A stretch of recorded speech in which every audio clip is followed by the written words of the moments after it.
Hey guys, welcome to OGKPOP Kommentary. This is Rose.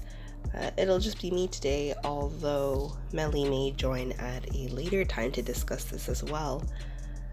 I wanted to do a free talk on the newer topics that it's just harder to stay on top of when you want to make a more put together video. So this was just going to be a quick little mini podcast. All of these crazy scandals that are happening lately, particularly the one I'm talking about is former SISTAR member Hyorin, who is being accused of being a school bully by a person who apparently went to middle school with her, I think. And so yeah, she was a former middle school classmate of Hyorin and was bullied apparently constantly, because it looks like she was constantly beaten by Hyorin for around 3 years from the first year of middle school, is what she's stating. And an exact quote was, "I was repeatedly robbed of my clothes, cash, etc., and assaulted at the playground of my apartment for all kinds of reasons." She went on to say, "My friend was called to a karaoke room and even got hit on the head by a mic."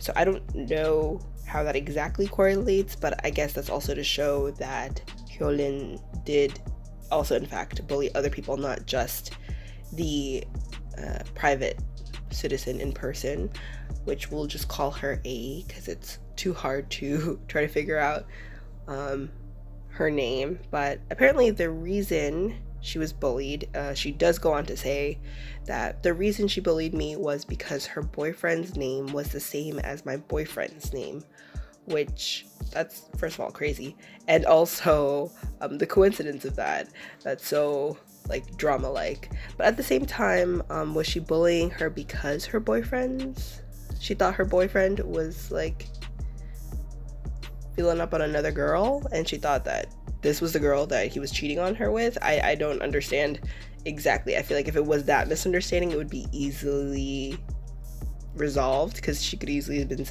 have said, "Hey, that's my boyfriend, who also so happens to have the same name. I'm not talking about your boyfriend." But maybe it went more deeper than that, I'm sure. But apparently she does go on to say, "It was amazing that I didn't commit suicide for 3 years. I wanted to have a car accident because I had to be the target of Hyorin's anger on the way to school," which is really crazy and scary, to think that someone's image, their current image that you see right now, can do a complete 180. But it was also middle school, so they're all still developing, so I could easily see obviously not having not just the same personality, but you're still developing that. Not to say that that's an excuse or anything, but she does go on to say that she asked for an apology through her friend, but of course she didn't receive any. And apparently I think she did try to reach out to Hyorin for an apology on Instagram, direct messaging, but of course she still had no reply there either. But she does go on to say that it's disgusting to see a school bully show up on TV with a clean image and work as a singer, which I think is the basic crux of her current anger and her reason to really step out and just make the claim that, hey, I know this person, I know who this person was, and she really did wrong by me, and now she gets to go off scot-free. I do understand why it's very infuriating for her, and probably why, not that she picks this specific time, but this specific time of her life is why she's just finally letting loose and letting it all out. I think it's really hard to judge people, to say, it's a very fine line, because there are people who, and it still is the case for many other things, not just bullying, but any type of harassment, it does come out way later, and then people do tend to ask, why didn't you bring this up then? Why now? And it's easy to say that, but it's a lot more complex when you're going through that traumatic event, whether it be bullying or sexual assault or any type of harassment that is just damaging and very traumatic. I think it's easy to say, why didn't you bring it up then? Why are you bringing it up now? Especially when you're at a more vulnerable age. I mean, obviously this girl was in middle school, and that is a very vulnerable, emotional time, not to mention all the biological factors, like the hormones are just starting to kick in now.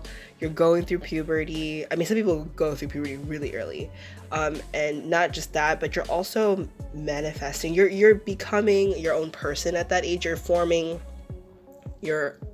to form your own thoughts. You're making friends, and who you make friends with does matter at that stage. It's very important. And how you interact with them. Everything is like the building blocks of your personality and your relationship does start from adolescence, which is why development-wise, it's so important. I know that we like to say children are children, like let them be, they're just, it's fine.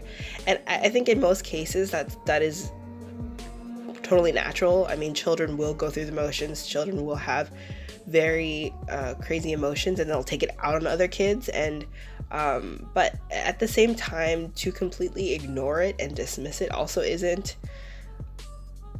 a good approach either. I think a fine balance of both. You do need to not take everything so crazy and just be this super helicopter parent, but at the same time you can't let everything go, because there are things that tend to build up and add up, and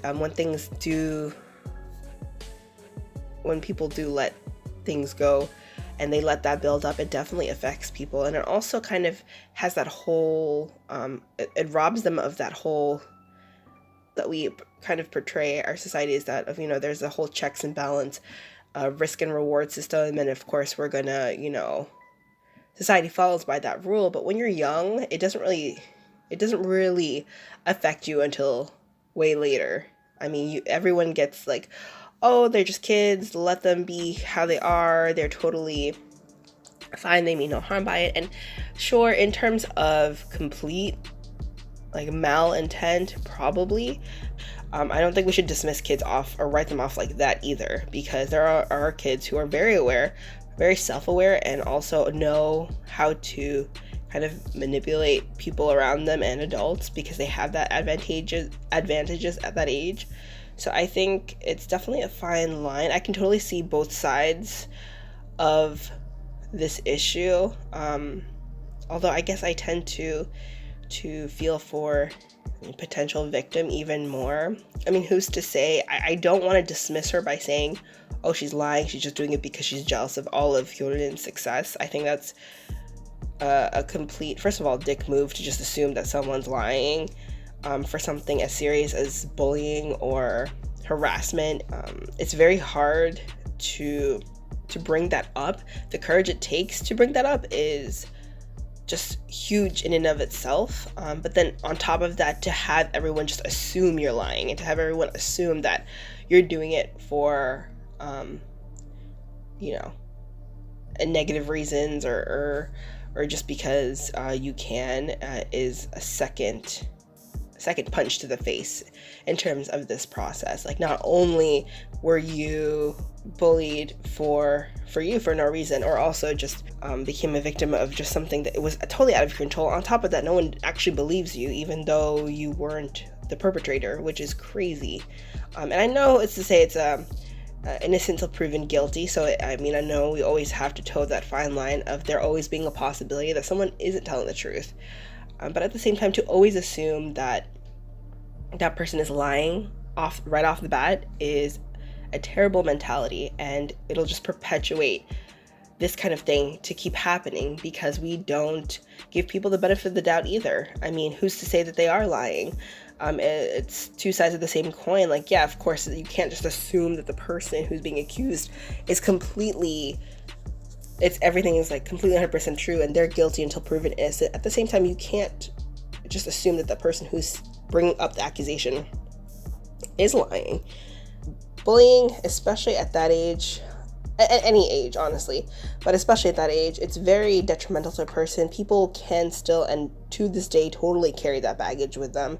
It does become a form of baggage, additional baggage that a person develops, and they do internalize it. And to take, oh, it's just bullying, when you're young lightly is also doing a disservice to the person as well.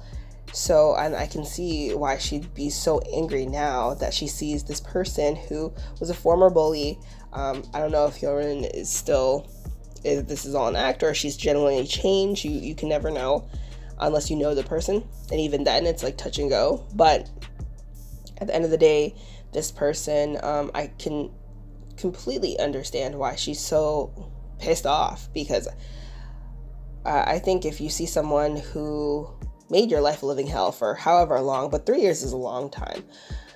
Anytime you see a person like that, and then on top of that, they didn't have any negative impact on their life because of it, and they have all these negative actions towards you, but they in turn become this huge success, and they get to enjoy what looks like to be a scot-free life, with no actual tangible consequences that happen to them because of it, and yet you're here carrying the burden of that for years upon years, and it's affected you as a person and how you interact with people, and therefore your relationships in adulthood is very painful, and it just enhances the trauma.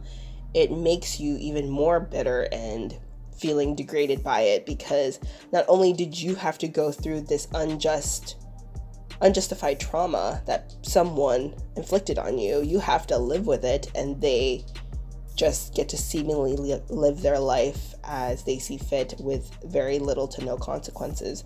And that is definitely, like, it can make you go crazy if you don't work through it, or don't get some type of closure, or if you just see no tangible consequences for that person. It definitely messes you up as a person. And I think that should also not be ignored, because that would also be a disservice to the person in the situation.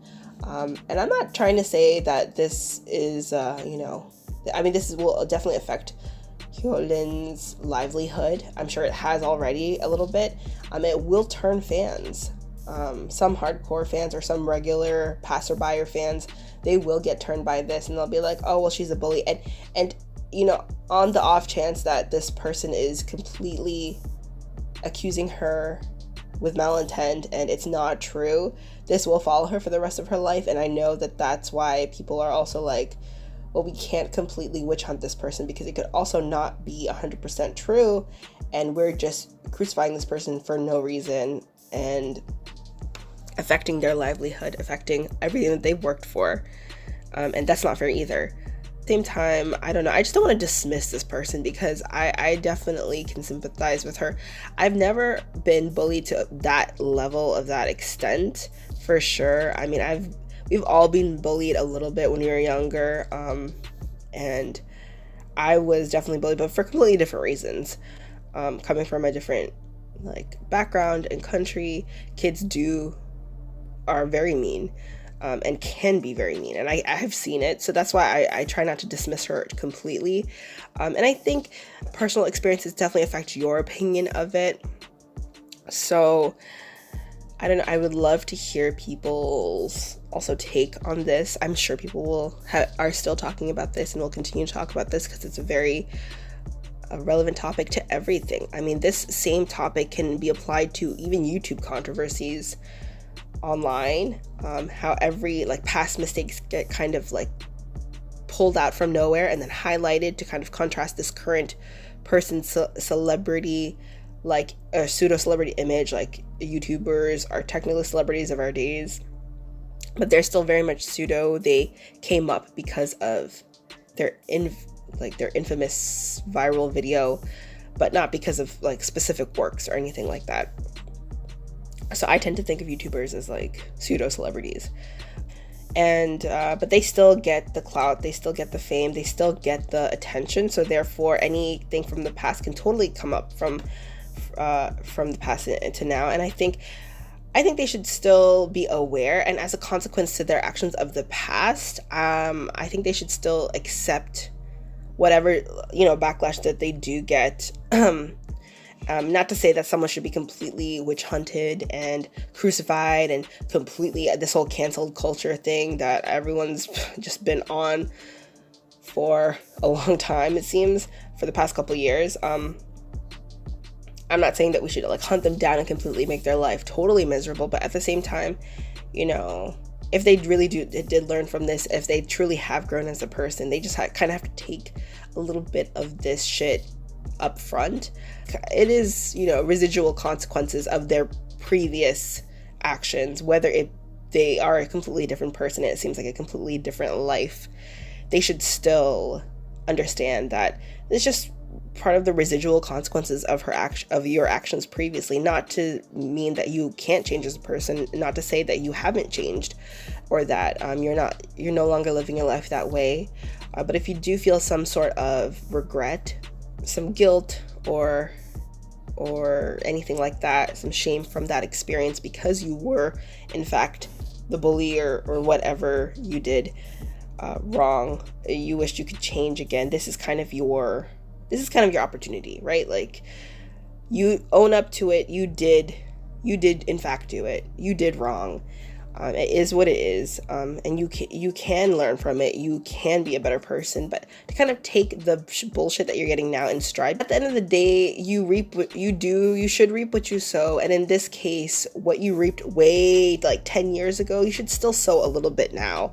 I don't think that people are completely out of line for calling you out from actions in the past, because you did do them and therefore you should own up to them. And again, not to say that people should be witch hunted and have their livelihood be completely cut off because of it, but actions of the past, if you get called out for it and you get shit on a little bit because of it, I mean, accept it as the person did before you, and whoever you kind of bullied or caused harm, this is kind of your small form of repentment. I think you're repenting because of it, so I think you should just accept what backlash you are getting now, and take it gracefully, and I think people will appreciate it more, or will appreciate you more, and will really see that you have changed, and will really take your current image and word to heart, because you aren't just completely being like, no, I totally didn't do that, or like, that was so long ago, like, you shouldn't even be bothered by it anymore, or completely dismissing the previous situation, because yes, you are not that same person anymore, but at the same time, that was still you at some point in your life, and to own it is a good way to not only repent for yourself and for that person that you caused harm, but also to kind of show that your growth from that experience, and to give that other person some form of closure as well, because they do deserve that. And I think that's my takeaway from it all.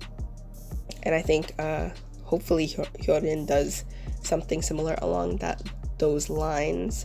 Hyorin's music label Bridge has released on behalf of the singer a statement, and it reads, Hyorin herself claims that she doesn't clearly remember, as the incident happened 15 years ago. We're currently still looking into it, which I think is just a really, PC appropriate PR way of saying we need to gather ourselves together to, make sure we approach this situation correctly and give us time to tie it up nicely, rather than just letting it explode and implode upon itself. And they did do one additional statement saying that Hyorin is planning to meet the claimed victim in person to solve the problem. And I guess they're want to meet one-on-one. I guess Hyorin wants to ask the accuser of the bullying that she wants to have a one-on-one conversation regarding the assertions. So I think that's a good way to start for sure. And I don't know, the first part made me feel like, okay, maybe she doesn't remember, because 15 years ago is a bit of time. And not to dismiss people, but people also don't realize the impact of their actions. And to her, it may not be bullying, but it is totally actually, in fact, the definition of bullying, what she was doing. But in her mind, she wasn't being the bully. She was in the right. We're humans. We're egotistical as hell. We're all self-centered. On some level or another, we kind of are innately and have to be at times, but in this way, she probably wasn't thinking that she was a bully, but in fact, she probably was. Hopefully, Hyorin does take this not just as a lesson learned, but also take responsibility for her past actions. Not to say, again, that she should be this should completely jeopardize her livelihood. But at the same time, she does need to take responsibility of her previous actions. And that will show growth and will show and prove that she's not the person that she was before. And I'm sure she isn't, because who I was in middle school is totally not the same person that I am now. Life experiences and just aging and being older and going through shit just completely has changed me. And that's not to say that obviously how I reacted then, I would completely react differently now. But I still would take responsibility for shit that I did when I was 15 and 16. I would own up to it, because I would own up to the fact that I've totally fucked up. And yes, I totally deserve some backlash for the shit that I pulled, because it wasn't right. And you can dismiss it because of age or because of the situation all of itself, but at the same time, you still do need to own some part of it. I think that would be the responsible, mature thing to do. And I think that's what every YouTuber who finds themselves in controversies right now needs to do. Own up to their mistakes, present the situation as they know it, and I think people will understand them. I think people will understand that and the sincerity of that. I think the reason people get so angry nowadays, and this whole cancel culture has kind of manifested into this huge roaring monster, is because people don't feel the sincerity of the people who do apologize, who do give their side of the story. You can totally give your side of the story without dismissing or crucifying the other person or bringing that other person down. I think if you owned up to your side of the shit that you did, and then also present your side in how you saw it then and how you see it now and how it's different now, I think that's a lot more effective than just saying, I'm so sorry, I have learned from it, I have grown, I'm not the same person that I was back then, I will do my best to prove it to you now, and I'm blah blah blah. I think that's just a PR gimmick. I think that's why people get pissed as hell, and I can understand, because that's not only are you not being sincere, you're kind of being what's the word,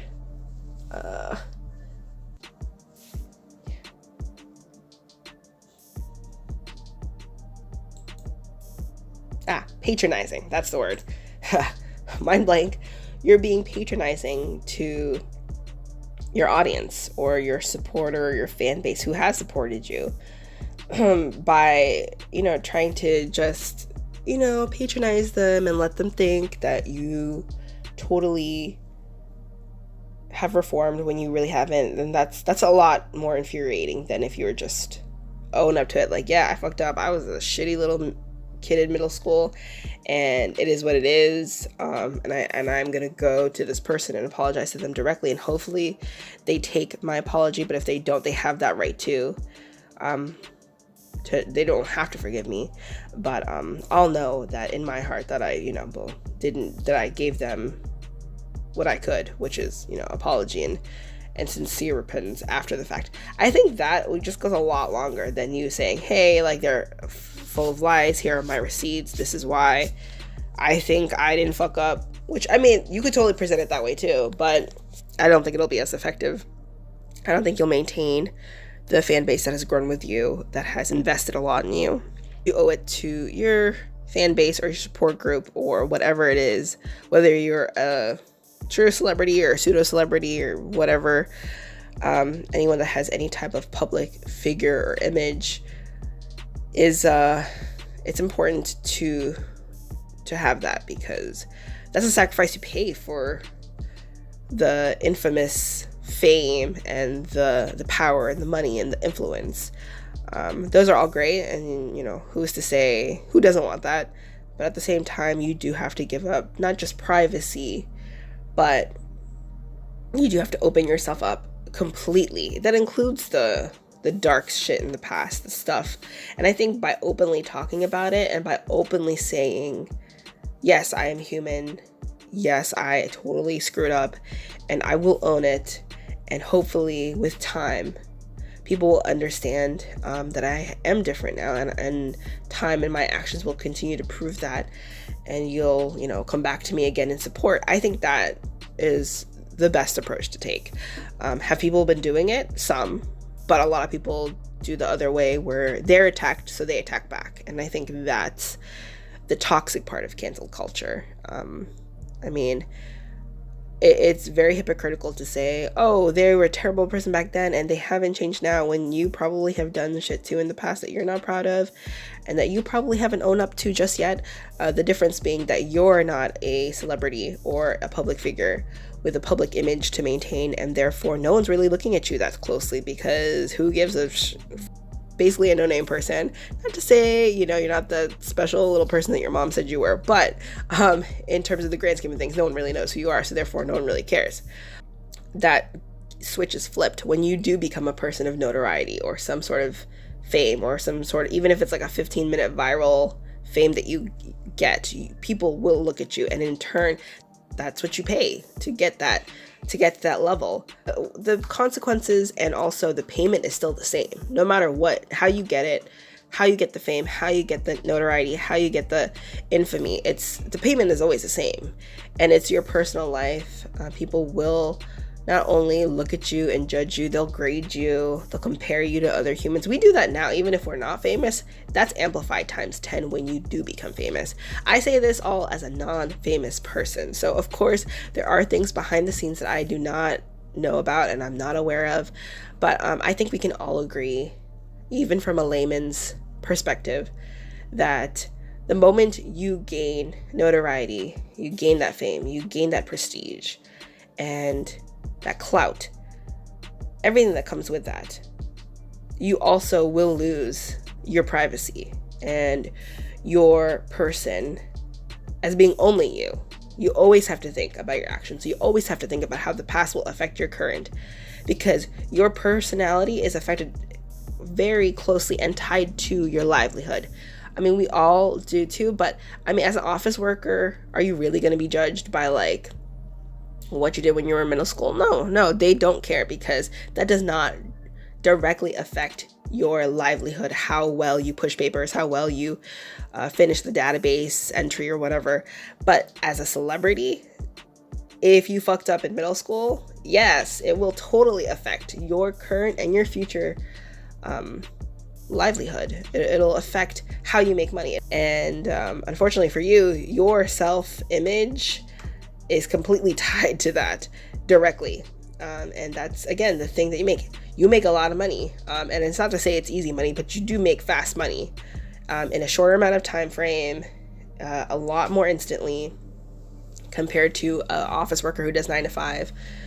And there is sacrifice for that, there is payment for that, and in turn that is your person and your privacy and who you were, how it affects your current image. And image is everything. I mean, everyone has a brand, whether they admit it or not, as a celebrity, but everyone has a brand as a person as well.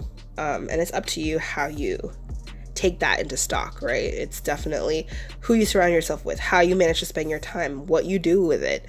It all comes down to it. What's most important to you can completely change not just your image, but also the approach to things because of it. So I think that these specific scandals, and Hyorin isn't even the only one. There's another band right now that is getting accused of, one of the bandmates is being accused of a former bully as well. And that's affecting the band's livelihood. And that sucks, because you're part of a band. It's not only is it affecting you, it's affecting other people's livelihoods. And that is like way worse. Hyorin now is that she's a solo artist, but she does have her own company. She recently made her company, and now she is one of the main solo artists of her business. And unfortunately, this could make or break her business. But I really hope that she comes out of this better than when she started, and also as a better person than who she was in middle school. I'm really trying to give her the benefit of the doubt, but I'm also trying to be fair to the accuser, because 50% chance she could totally be lying and just taking advantage of Hyorin now being a celebrity and whatever. But honestly, what does she have to gain from lying now? I mean, even if it's not true and she's just doing it for the clout and for the whatever money she can get, The accuser, will forever be known as the person that was bullied by this singer, and a very famous, very beloved singer in South Korea. So what benefit does she really have from that? There's no guarantee she'll make money off of it anyways, unless she has really good evidence to support her claim, which in that case, then why wouldn't you believe her? But honestly, what benefit does she have? And I think that goes with anyone who comes out to accuse someone. What benefit does the accuser have to kind of put her business, her dirty laundry out on the line too, her life on the line? That's a risk that she's taking as well. So I'm just trying to be fair all around, but at the same time, I'm really trying to come at this from how can people be better? Not just Hyorin, but anyone who has to deal with this stuff. When there are updates, I will definitely try to maybe do a quick update video on this, or at least add a comment in the description to see if anything has changed, and if it gets tied up nicely, or if it gets into a crazier shitstorm. And if it does, then I'll probably be doing an update video on that as well. So thanks for watching. Sorry it was just me today. Melly's been really busy and we haven't been able to get together as much, so right now I'm kind of taking the reins so far. But if anyone has any recommendations or suggestions for a next video or topic or an idea, or if you just want to put your 2 cents in, definitely put it down in the comments, because I like to read them. I also like to put my 2 cents back and just have a conversation and discussion. I think the best way to approach anything is with open, honest discussion, and that propels a positive force going forward.